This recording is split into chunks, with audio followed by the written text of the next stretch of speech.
Nós saudamos a todos com a paz do Senhor Jesus. Estamos no programa Israel e a Igreja.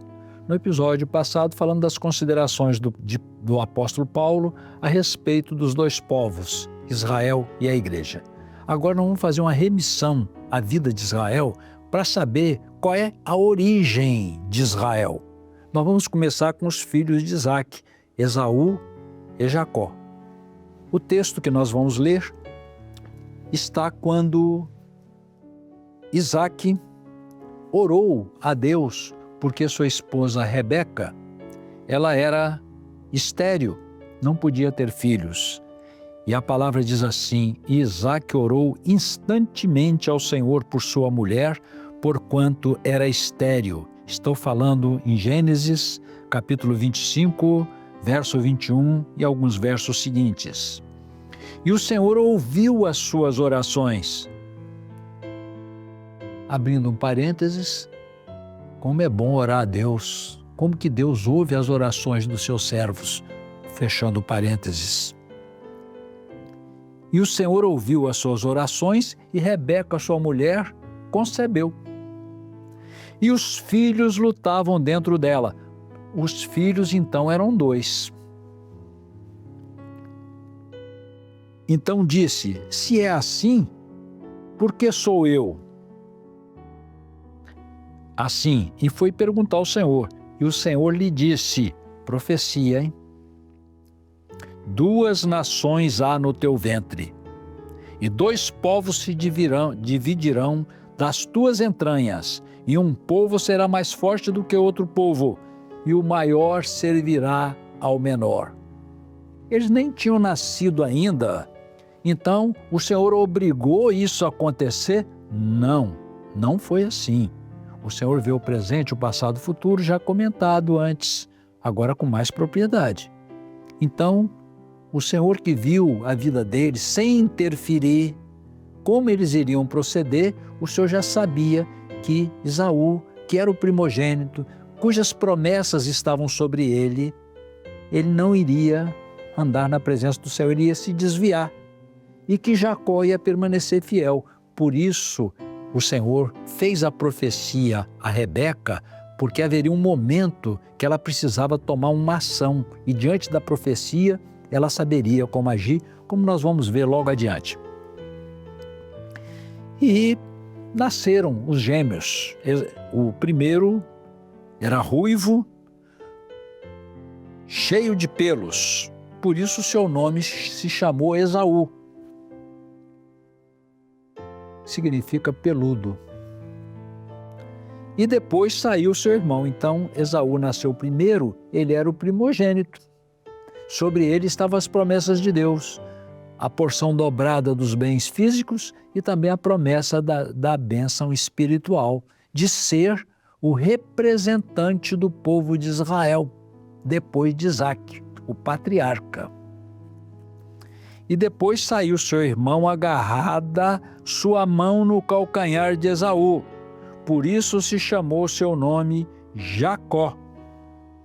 Jacó significa suplantador, aquele que passa por cima dos obstáculos. A profecia, o fato da mão estar agarrada no calcanhar, é como se ele dissesse: vou perseguir a bênção da primogenitura que você tem.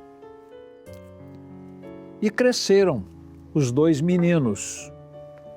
Um deles, Esaú, foi homem do campo e da caça. E entrou desbravando a terra de Canaã, e a longas distâncias, e se envolveu com o povo cananeu, e assimilou os seus costumes. Ao fazer isso, ele começou a se desviar dos preceitos da palavra de Deus, das orientações bíblicas, das orientações de Deus provindas de seus pais. Casou-se até com 2 mulheres cananeias, o que foi uma amargura para o coração dos pais. Enquanto isso, Jacó permaneceu pela redondeza da casa, significando que Jacó permaneceu fiel aos seus pais, porque os mandamentos eram transmitidos de forma oral, de pai para filho. Então ele atendeu bem o que sua mãe orientou, o que seu pai orientou, as experiências com Deus, a obra que Deus estava realizando, a obra que Deus tinha a promessa de realizar. Um determinado momento mais adiante, Esaú voltou da caça e durante o seu percurso não encontrou nada. Estava faminto mesmo, passou muito tempo sem comer, não encontrou caça nenhuma para preparar e diz a palavra que ele estava até desfalecendo. E chega Jacó, aliás, ele encontra com Jacó com um prato de lentilhas vermelho. Vermelho em hebraico é Edom. A partir dessa passagem, Esaú passou a chamar-se Edom também. E pediu. E Jacó respondeu dizendo: troco pelo teu direito de primogenitura. E Esaú, envolvido com a ideologia cananeia, entendeu que aquilo não ia interferir o fato dele falar alguma coisa, de trocar a primogenitura, afinal de contas, o fato dele ser primogênito físico ia permanecer, e com relação às bênçãos, ele não estava muito seguro devido ao seu envolvimento com as doutrinas cananeias. Ele tomou o prato, comeu, bebeu e prosseguiu despreocupadamente pelo seu caminho, e Deus viu isso e aceitou a troca.